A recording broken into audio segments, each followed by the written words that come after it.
The Utah Jazz just keep getting better. We're talking about it next on Locked On Jazz.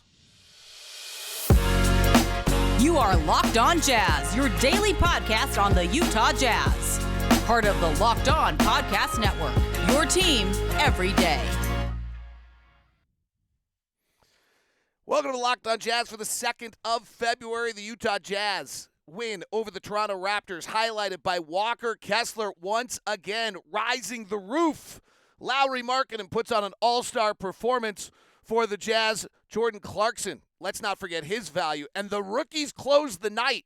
The Jazz just keep getting better. We're talking about it all coming up on today's edition of Locked On Jazz, plus a little tiny late game watch. Bump. I don't know where the drum roll goes anymore. I don't know. What are we going to do? Hi, I'm David Locke, radio voice of the Utah Jazz, Jazz NBA insider. This is Locked On Jazz, your daily podcast on the Utah Jazz, giving insight, expertise, geeky numbers, and hopefully making it way better to be a Jazz fan each and every day. Thanks so much for making Locked On Jazz your first listen of the day. We are free. We are available for you on all podcasting apps. We are also available on YouTube. Join the YouTube community, and the fun part of being a part of Locked On Jazz, interacting with the community and interacting with all of the other Jazz fans as you're part of this Locked On Jazz group. Hope you're good. Change that open a little bit. Tried to make it a little bit more punchy. The drum roll can't get lost. We've got to bring it back. It's probably going to have to just go in that spot randomly. It was random anyway. To start with, welcome to the van. Live from the Snowbird parking lot, as I'm going to get out for a little bit today and enjoy it. It is so gorgeous and beautiful. We live in just such a masterful, fabulous place, so we're bringing it to you from the van. Today's show is brought to you in part by FanDuel. FanDuel Sportsbook, official sportsbook of Locked On. Make every moment more. Visit FanDuel.com/LockedOn today to get started. Wow, that was a fun one last night. Super, super fun. And wild game. I mean, you don't take 27 fewer shots than an opponent very often and win. And the Jazz found a way to do that last night, which was awesome. And I really just thought we saw all of the aspects of how this team has grown. Certainly being home, certainly being rested matters. They've won 7 of 10. They're beating the 500 clan, right? Like, they're going up against the teams that are kind of in the similar mix in them. That's what's so interesting about this kind of stretch of the schedule. And they're playing tight games with maturity, with growth, and they're just a way better team than they were earlier this year. The losses, Brooklyn kind of outdid them. Philly by 1, who is great. And they lost to Memphis, at Memphis, in a close game by 5 recently. And then Portland when Dame goes off. So, it's taking a pretty monstrous performance to beat Utah right now. And at the same time, they're just way better than they have been. The defense last night won't go down as better, but last night was the second best offensive performance of the season against a defense that, while not as good, is similar to the Brooklyn Nets.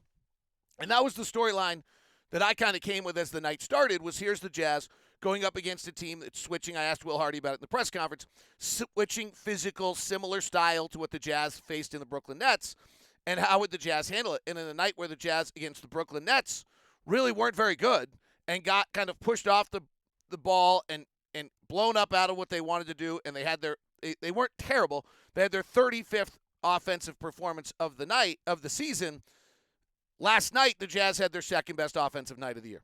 Only one time all year have the Jazz had a better offensive rating than they did last night. A 130 offensive rating is incredible. And a 130 rating offensively, while Malik Beasley said to us post-game, we felt like we were being dominated because they gave up 25 offensive rebounds last night. So to have that kind of feeling on the court as you're playing, that you're being dominated, and then be able to fight through it and play. The Jazz last night really took advantage of it. Actually, I just got the official numbers, just came into my spreadsheet. They're actually ranking it as the number 1 offensive night of the year, a 132.1. The number 2 offensive night of the year is against the Clippers. Here's why the Jazz are so much better than they've been. And why they're getting why I can say so clearly, gamey. Since Walker Kessler moved in the starting lineup 10 games ago permanently, they're 7-3. Now they have not played. They played Philadelphia, who's one of the great teams in the league. They played Brooklyn without Kevin Durant. They have not played Milwaukee. They've not played Denver. And frankly, the 11th game is Memphis, who is struggling right now. It's one of their last wins. But if you look at the Jazz offensive performances since then, 7th best of the season against Minnesota. Now, Rudy did not play. Clippers, 2nd best of the season. Yes, you did not see Paul George, and you did not see Kawhi Leonard defensively. And the best offensive game of the season against Toronto, and the 12th best offensive game of the year against Portland, 25th best offensive game against Charlotte, 31st best offensive game against Dallas. We're having above average offensive nights every year for every game for a team that's the 4th best offensive team in the league. And then you go defensively. Orlando, 7th best defensive game of the year. Clippers, 9th best defensive game of the year. Hornets, 4th best defensive game of the year. Dallas, 11th best defensive game of the year. Last night was not great. It was 45th, but you're having that kind of an offensive night, and you couldn't clear the glass last night. You just couldn't clear the glass. You're not going to have – the Jazz had, with every statistical number going way against the Jazz last night, they could not keep the Raptors out of transition. The Raptors were in transition for most of the night, 33% of the time, the highest rate of any team all season long. The Raptors are the 2nd best transition team in the NBA. They're 27th in the league in the half court. Jazz were doing a great job in the half court and then couldn't clear the glass. And yet still, 122 is not good, but they won the game. I mean, that was really a gritty performance by the Jazz where basically they took their strengths, and their strengths were bigger than the Raptors' strengths the Jazz couldn't stop. And then in the end, the Jazz win the game because of the fact they don't turn the ball over in the second half of the season, the second half of the game. The Jazz turned it over 11 times in the first half and then only turned it over another 5 times in the second half, which is what allowed them to have this mammoth offensive game of a 133 offensive rating. The other one we saw, and at 5 o'clock tonight when they announced the reserves to the All-Star game, every indication is that we will see Lauri Markkanen mentioned for the first time as an NBA All-Star. What an incredible moment this is going to be for Lauri. And an incredible moment, frankly, for Will Hardy and the Jazz front office. But let's really just focus on Lauri. And last night, to me, is the night that shows he's an All-Star. So he opens the game 1 of 2 in the first quarter. He has 2 turnovers. They're top blocking him in a switch. So they're top blocking him, making it super hard for him to get off the switch. The minute he gets off the pick, then they're literally playing on the top side of him again, and he can't get the ball. It's nearly impossible for him to get the ball, and he's not getting good looks. He forces up a 3 in one of those 2 shots. It's not a good look. It's like I've got to get a shot up to try to get myself going. By halftime, he's 2 for 4. He's 1 for 3 from 3. He's taken 2 bad 3-pointers, and he has 2 turnovers. He's just not rolling. Okay? Actually, by halftime, he's 3 of 6. The second quarter, he's 2 of 4. So at halftime, he's played 15 minutes. He's 3 of 6. He's 1 of 4 from 3. 2 of the shots aren't good. He has gone to the line, but he's turned it over 4 times. Now, the first thing, he's kind of meandered his way to 11 points impressively. Now he comes out in the third quarter. And this, I think, is actually the Raptors' problem, is that teams adjust. And Lauri goes 3 for 4, 2 of 2 from the free throw line, scores 10 points. He begins to understand where the game is. I'm sure Will Hardy makes some adjustments and deserves some credit, but again, let's focus on the All-Star. And then in the fourth, you just saw pure power. He hits the big 3 on the Walker Kessler pass, which if you look at the highlight package I just posted on all of my social networking for the 3 calls of the night, and thank you to our new broadcast social media intern, Via, who's doing amazing work, is it's a left-hand pass from Walker Kessler, by the way. Just to throw that out there, that was a left-handed pass from Walker Kessler. But Markkanen hits the 3 in the corner. He has 7 points, he goes to the line 4 times. And you see him, by the end of the night, be a versatile player.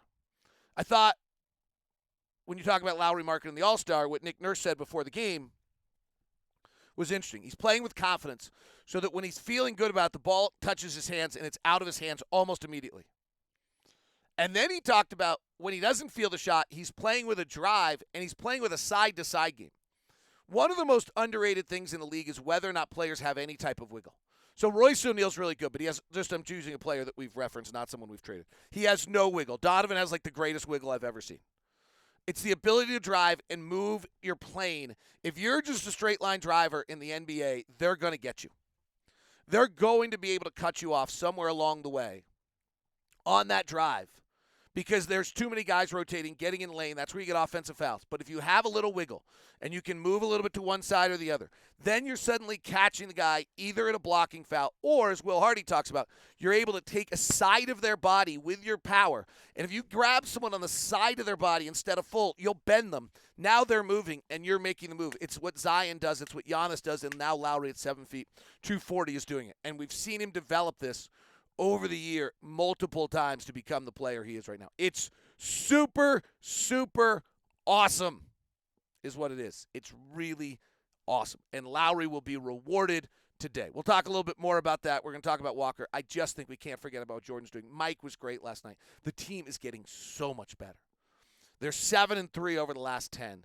They're in the midst of making a playoff push that's just going to be super fun to watch and see how they adapt with the pressure and the bigger games, and they closed with 2 rookies. There's so many fun things for us to be talking about in this Jazz community, in this Jazz group. Thank you so much for being a part of it. I've got an interesting group I want to tell you about on today's edition of Locked On Jazz. It's Summit Cap. And Summit Capital is out of Utah County. They actually invested in Locked On, and so I can actually tell you this firsthand. And what's interesting about Summit Capital is what they're looking for. They like to see if they can find a way to help you break through. So what do I mean by that? One of the things that Summit Capital is looking for is people who are working at a company. They might not have the financial resources to take the company to the next step, but they actually know all the inner workings. So then Summit Capital is going to find the management who knows all these things, give them the equity, give them the financial resources to have the equity, and let them build the company in the next step. So it's an owner that's seeking to sell their business. They're ready to pass it on. There's an entrepreneur that's been working for that company that's ready to go, and Summit Cap is going to be the one that gives you the opportunity. You can reach Matt at 801-796-2033 or just email lockedonjazz@summitcaputah.com or visit their website at summitcaputah.com. Hopefully this makes sense to you. You're looking at somebody who's working in the company. The ownership's ready to move on. It's a win for them. You buy them out, and then you move up. Your knowledge is your equity. Summit Capital provides the cash, and you guys work together to build the company into a new level. They were great to work with on my end, so I can only tell you my personal experiences, which was that is not a Sharky venture capital group. That was someone who was super helpful in looking into us and our well-being to do the best that we possibly can. Today's show also brought to you by our new sportsbook partner at FanDuel. Super Bowl is coming right around the corner, and there's a bunch of exciting, fun things for you. If you're new to FanDuel, listen to this. The number one sportsbook in America, FanDuel, has got it for you. Great features for making betting sports fun and easy. And the biggest right now is the no sweat first bet for FanDuel with Super Bowl 57. You'll get up to $3,000 back in bonus bets if your first bet doesn't win. FanDuel lets you bet on everything from the money line to point spreads to who will score a touchdown. I heard Sean Woodley of Locked On Raptors talking about the Gatorade color. FanDuel Sports app is safe, secure, and super easy to use. Best of all, you can get paid for your winnings instantly. That's right, instantly. You can get paid for your winnings and all that you have put together over at FanDuel. FanDuel is there for you. Go to FanDuel.com/locked-on. That's FanDuel.com/locked-on and get your no-sweat first bet on Super Bowl 57. That's FanDuel.com/locked-on. Make every moment more with FanDuel, official sportsbook partner of the NFL. I want to take a second, and maybe we should be doing this tomorrow in some ways, but I want to take a second and talk about Lauri's story. So Lauri comes from a super close-knit family in Finland. He is a kid who drove himself at an early age. And really probably should be doing this tomorrow after he gets honored. So I have so many other things today. All right, we're going to talk more about Lauri and his story tomorrow. I'm going to wait on that one because there are so many things to talk about after that great win. Apologize. I just am so fired up for Lauri. I think tonight's going to be super emotional for him. I think we're going to see our Ivan Dragic from Rocky break. I think they're doing if they have a press availability for him. I think we've seen a guy who's, very stoic, very solid, very I don't want to call him unemotional because he plays with a great deal of juice, but I think he's very controlled. And I think this is going to be such a mammoth moment to him that we are going to see an outpouring of emotion for him. I think a little bit, frankly, is he's got 2 kids and a wife. He got married very young. They've been on the whole journey with him. He was married. I think he got married while he was in Chicago his rookie year at 20.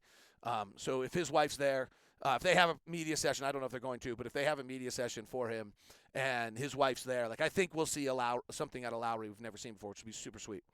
Let's talk a little bit about Walker last night.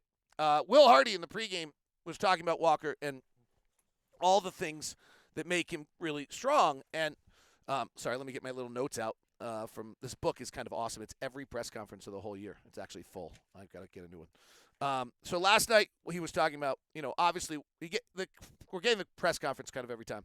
The size and length and the great feet he talked about. And so I followed up and said, well, what is an example of the great feet?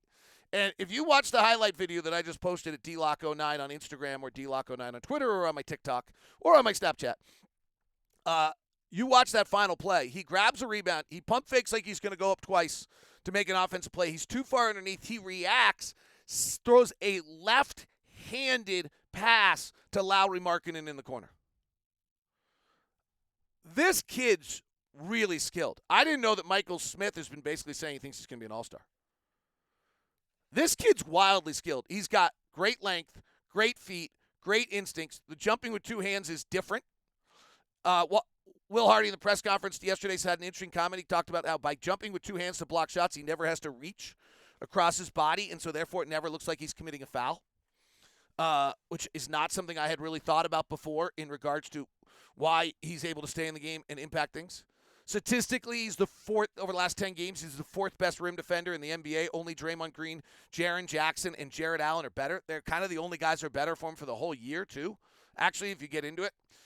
And that's more impressive to me in the last 10 games because he's playing against number 1 tier guys. He's playing more minutes. He's affecting more shots, and his numbers are still as good. He is finishing at the basket both right-handed and left-handed. Will talked about the first play the other night, where he catches the ball in the paint, goes to make the pass to the corner. They close off that pass. He collects himself, doesn't lose his balance, spins on a drop step, and finishes at the basket. That's the great feat. The passes against Minnesota in the game in which he had a bunch of passes where he's catching the ball in the paint, Mike's giving it to him perfectly, and then he's making the plays. We're way better right now because of Walker Kessler. Last 10 games, last night's not going to help, but last 10 games we were 14th in the league coming in. We were 14th in the league in defense. We were 28th before he was inserted in the starting lineup every single game. After last night, I'm sure it's not as good. Let's check. We're now 16th. Fine. In the last 10 games since Walker Kessler's in the starting lineup, we've gone through who we've played. We missed Luka. We missed Paul George and Kawhi. Let's not get too excited. But the differential's a plus 4.3. And offensively, he's not hurting us all. We're the 6th best offensive team in the last 10 games since he's been inserted in the starting lineup every day. It also is just helping a bunch of other guys. Jared Vanderbilt's playing super well coming off the bench in that second team. Colin Sexton is playing really well right now when he's playing off the ball. And some of that, I think, is the fact that Walker's taking up space and doing a lot of things in that regard. This kid's really good. This is really quite a find. I'm going to say this, that, I know the Jazz knew what they were getting in the sense that they liked him. I don't think anyone knew what they were getting. And if anyone did, he's not drafted 22nd. There are times in the league in which something gets devalued, and that's when you can profit. High school players, Kobe and Kevin Garnett, nobody quite understood what to do with them. They were all scared of him for really no logical reason. Ichiro, this is baseball reference, but Ichiro, when he came over from Japan, and I remember Lou Piniella wondering, I don't know if he's strong enough to be able to get through. Okay, well, just because he's Japanese doesn't mean he's weak. These stereotypes, sometimes racially based. Dirk Nowitzki, foreign player, sometimes ethnically based. That we're not sure whether they can handle the NBA because we're so superior. Never seems to work very well when we have that approach. What happened with Walker, I think, is the same thing, that we have devalued the 7-foot big in the NBA, particularly the drop big, who does struggle in the playoffs against a bunch of guys, and there are reasons why the drop big has somewhat reduced value, but you get into the draft and people forget that if you have a 25-minute-a-night starter after about the 7th pick of the draft, that's a heck of a draft pick. This guy slipped to 22, and he's the best rookie in the NBA right now. He's better than Paolo Banchero. His impact is higher than Paolo Banchero. I'm taking Paolo Banchero first. Don't misunderstand me. And there's probably some other players I'm still taking before Walker in the draft, but not many. Kevin Pelton's numbers had him the number one player in the draft, and I don't think Kevin Pelton was really wildly wrong on this one. It's pretty crazy. And what we're now seeing is not just performance. What was it, 17, 15, and 7 last night? What? But we're seeing skill set moments that are going to be replicable for his entire career. That's actually what should have you most excited. Some of the numbers, like the 2020 game against Minnesota when it's Naz Reid and it's Nate Knight and it's Luka Garza, I think you can chill a little bit on some of those. The night against Embiid, I think, is pretty exciting. And I think last night was good, though, that's not a team that's got centers. Precious Achiuwa is not really a very good center. So it's a huge deal, the fact that that these guys are able to frankly, first thing is super important is dominating guys you should dominate. Like it's kind of the summer league rule. Like if you go to summer league, you should totally dominate, and then if you don't dominate, it's a problem. So he should dominate these guys. The fact he's dominating the guys he's dominating is awesome because it puts you in the tier. But then what's most exciting about Walker is these individual skill set things that we're seeing. And then he just makes us so much better. It's really kind of great. I don't want to forget about Jordan Clarkson. Mike Conley was super last night. I have a little late game watch. I fell asleep watching the Warriors and the Timberwolves at 1 last night, so I didn't get in as many games as I wanted. I've fallen behind, people. I have fallen behind on my late game watches. I don't know what I'm going to do about it. But we'll check on those as we continue here on the program. Today's show is brought to you in part by our friends over at PrizePicks. 100% deposit match up to $100 with the promo code LOCKEDON. PrizePicks is easy for you and fun. Daily fantasy made easy is what you got here going. Luka Doncic's going to score over what? Just only if they're not going to double team him, he's going to score every single time. So you pick 2 or 6 players. If they're going to go score more or less than their PrizePicks projections, you can win up to 25 times your money on an entry. You might know something about Walker Kessler that other people don't know, so you take advantage of that. No competing against other people. It's you versus projections available. It's every sport imaginable. Entries can be made in 60 seconds or less. It's that easy. Safe and fast withdrawals. Currently operational in over 30 states and Canada. Download the PrizePicks app or go to prizepicks.com to sign up at Daily Fantasy Sports. First-time users receive a 100% instant deposit match up to $100 with the promo code LOCKEDON. If you deposit $100, PrizePicks will give you $100. If you deposit $50, PrizePicks will give you $50. Don't forget to enter the promo code LOCKEDON at sign up for an instant deposit match up to $100. It is PrizePicks, and your promo code is LOCKED ON. Thanks so much for making Locked On Jazz your first listen of the day. It is the Locked On Podcast Network, your team every day. And Locked On NBA's game to game today was super, running through all of it, including the Hawks' awesome performance. Their best performance of the season in Phoenix. That's our next opponent. Tickets are available at utahjazz.com. So last night, this game gets tight late, and we're rightfully so enamored with Lauri and his what he's doing, and rightfully so enamored with Walker and what he's doing. I don't want to forget about Jordan. Frankly, we shouldn't forget about Mike. But Jordan specifically has a skill set that nobody else on this roster has, and he carried us last night.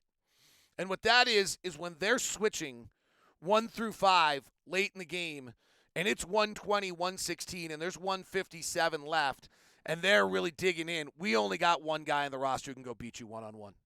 Lauri's not quite there yet. And that's going to be the next step of his development. But it's not an area where at 7'1", it's 7 feet, it's really hard to put the ball on the deck and drive and make those plays. He certainly is trying. Mike was crafty last night and got to the basket as they spread the floor and were able to take advantage of Toronto's overly aggressive defense on the ball, trying to force turnovers that opened up the rim. But Jordan is the guy that in those moments can make the one-on-one play. His 3 with 139 left and his dagger with his floating layup with 106. That 2-play sequence last night was pretty awesome. Jordan has it left side. He takes a really hard left-hand dribble, fading 3 as the shot clock's winding down. Tough look after Van Vliet makes it a 4-point game with his second straight 3. And then the next time, they're up tighter on him, and Clarkson beats him and drives in the lane and hits a 7-foot floater. It's pretty special stuff. JC is one-on-one game is really, really important to the Utah Jazz. And frankly, they can't win any of these close games without that skill. And teams have to worry about it. It opens up things for Lauri. It opens up the other plays. Collins probably the one other guy, but he doesn't read great yet. Like, that's what Collins working on. Like, if you got one-on-one, go beat him. And as Will said in the press conference yesterday, when you see a second or third player, get off it. And that's not where Colin is right now on that. When that second or third player comes into his drive, he's not making the right read all the time. And late in the game, that would be a hard one for Will Hardy to turn it over to Colin Sexton to make those plays. What Will Hardy did do last night was turn it over to Ochai Agbaji and Walker Kessler. The Jazz closed last night with Ochai Agbaji and Walker Kessler, with with Jordan Clarkson, with Mike Conley, with Lauri Markkanen on the floor last night. So the 14th pick of the draft acquired from Cleveland in the Donovan Mitchell deal, and the 22nd pick of the draft acquired in the Rudy Gobert trade were on the floor in Game 53, closing for the Utah Jazz to move a game above 500 and get tied for, I think, 8th in the Western Conference. Who saw that? Not I. But that's another example where we're better, because Ochai brings things and a calmness for a young kid. He's actually not that young. He's actually older than Taylor Horton-Tucker. For a rookie, that is really special. Ochai's NCAA Final Four experience, his background in 4 years of college, having walked graduation, having just gone through the whole process, that maturity that he brings a level of calmness to the game. It was really interesting. I asked Will Hardy before the game about Ochai's development. My point was that when he's kind of scattered and there aren't normal things going on, he's making these kind of amazing plays. And how do you bring that out in structure? And, Will Hardy talked about the drip. You're trying to drip these guys into development, and you're giving them little drips every single time. Well, Ochai closing is another drip along the way. I've talked about it as the Oreo cookie, that you don't want to over-dip the Oreo cookie and cause someone to, you put the Oreo cookie in the milk too long, what ends up happening is you end up having your cookie collapse and fall apart on you, and you end up with you end up with mush on the bottom of your milk, and it's not very good. If you just dip your Oreo cookie not enough, you don't ever get it any different than just being an Oreo cookie. But if you dip your Oreo cookie in milk at a perfect level, you've got something really, really special, and the Jazz are trying to dip that Oreo cookie softly. Few thoughts on the Warriors-Minnesota game last night. So Naz Reid played instead of Rudy Gobert, and he was great. And this is really interesting for Minnesota. I think Minnesota's coming together. It'll be interesting to see what they do at the trade deadline with D'Angelo Russell, but I really feel like that team's coming together. I actually think they're going to go 18-12, 20-10 the rest of the way, and that's the one thing I've really enjoyed about watching these late games. You can kind of tell when a team has it and when they don't. Frankly, on Toronto, I watched them a lot. If you listened to me earlier in the year, I kind of said I didn't think they were right, and they're not. You can really tell late game whether teams are okay or not and where they're coming. We called Sacramento early in the year that they were actually coming together a little bit. Golden State is troubling. So Golden State's whole essence of their offense is that they don't have to run isolation, they don't have to go into one-on-one game, and they don't have to try to beat you in that fashion because they're running so many actions and things. They're not getting anything late in games off their actions right now, which is really unusual. Draymond pushing every now and then and creating early. Jordan Poole burst every now and then right out of a timeout. Steph Curry went hard to the rack. But otherwise, Golden State in the last 3 close games I've watched is not getting much out of their usual actions in their usual game. I do wonder whether teams have just so many guys on the floor that are able to switch and react to this that they're catching up to them a little bit.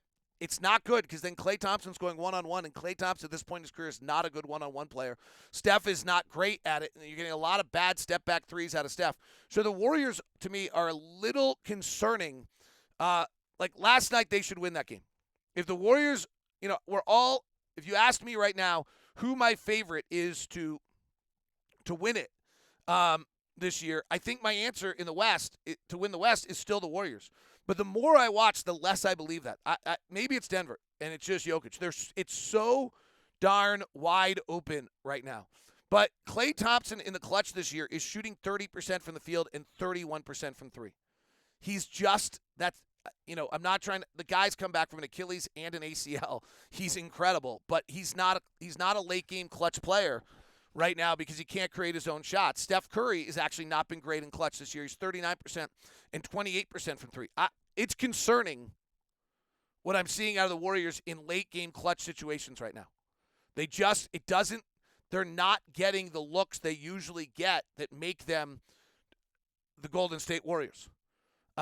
Their offense for the season in the clutch is ranked 25th in the league. Oh, that can't be right. Yeah, 25th in the league offensively in the clutch. That's problematic.